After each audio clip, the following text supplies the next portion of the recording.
the text pre-comp, drag it in right here, make it a 3D layer. And we need to change the position, obviously, because we want this to come from behind the camera. So with the layer selected, hit P to bring up the position. And let's change the position from 0 to negative, let's see here. I want it to kind of come in around 3 seconds or so.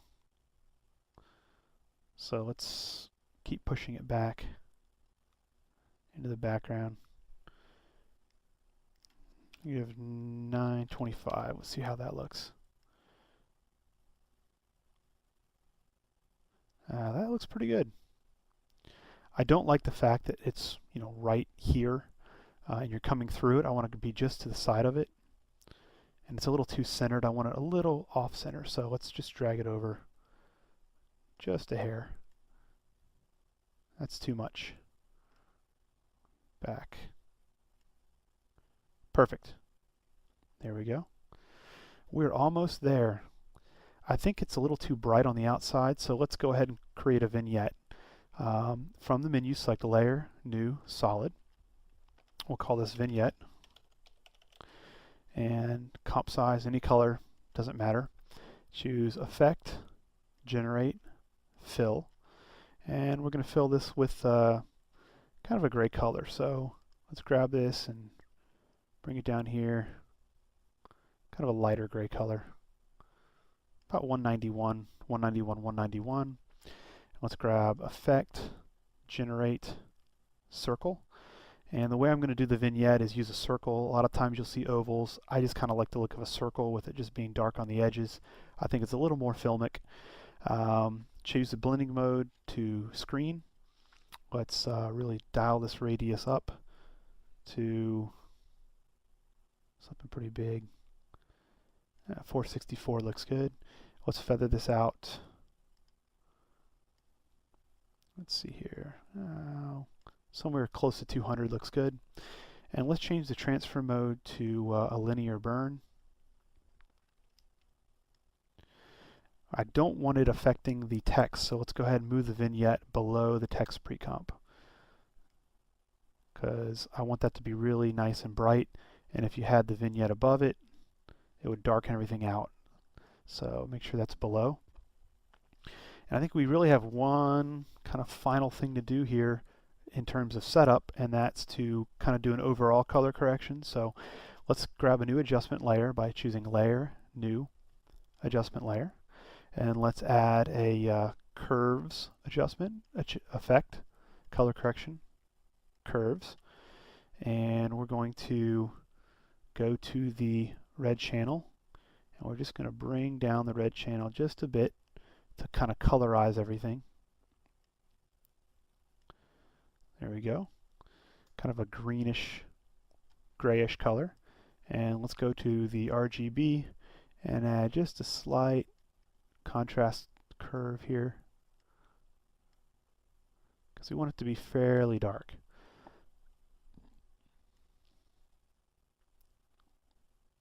Alright, I think that looks pretty good.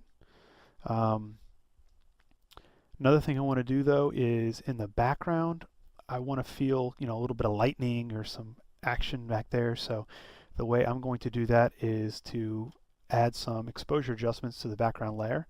So with the Clouds BG layer selected, we can actually probably even solo it.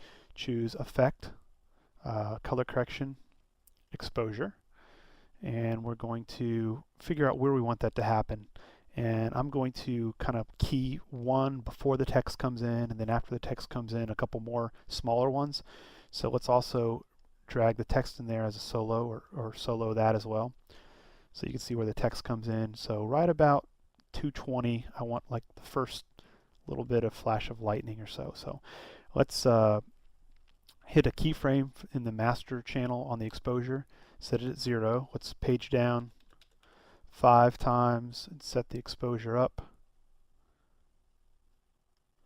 Maybe 1 looks good. And then come down and let's see here, we'll drag this back down to 0. and hit U to bring up the keyframes. We can make some more room here and kind of zoom in to see where we are. This should be down at 0. For some reason it's at 1. There we go. And let's lengthen this out. So it kind of flashes, supposed to flash. I don't know what I was doing. There we go. 0, flash, go down. There we go. That's what we wanted.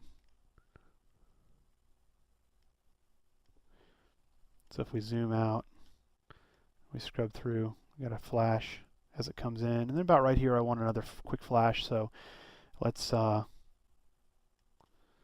another keyframe, move down a couple frames. We'll set the exposure up to something slightly less. 0.7 looks good. Drag it down again. Back down to 0. A couple frames down. Maybe this time to 0.5. Drag it down. Really let this fade out a while. Back to 0. And let's just do a quick preview here to see what that looks like with our text.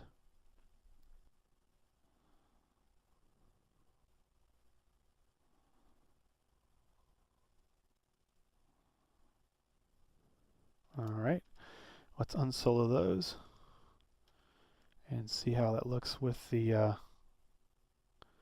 other things applied. It looks alright, but I think with all those things over top of it, it needs to be brighter. So let's go back in here and kind of change it.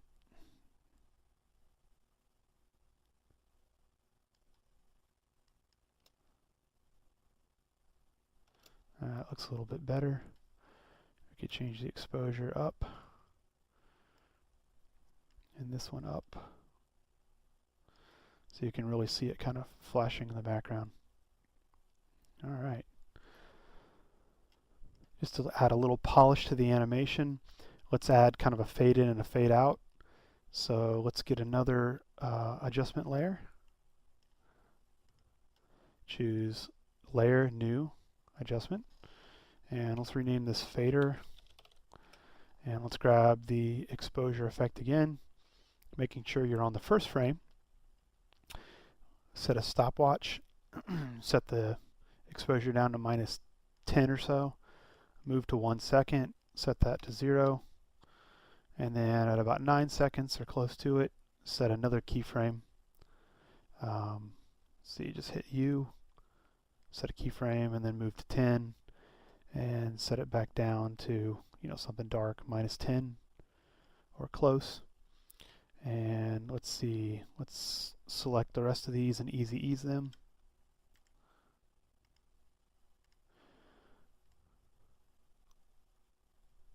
And there we go.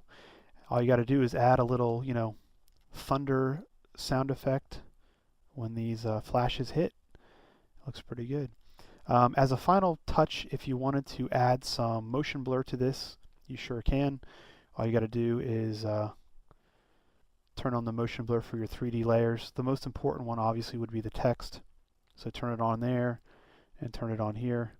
It really doesn't come in that fast, but since it's so close to the camera, you can see it adds just a little bit of softening around the edges, which I think looks quite good.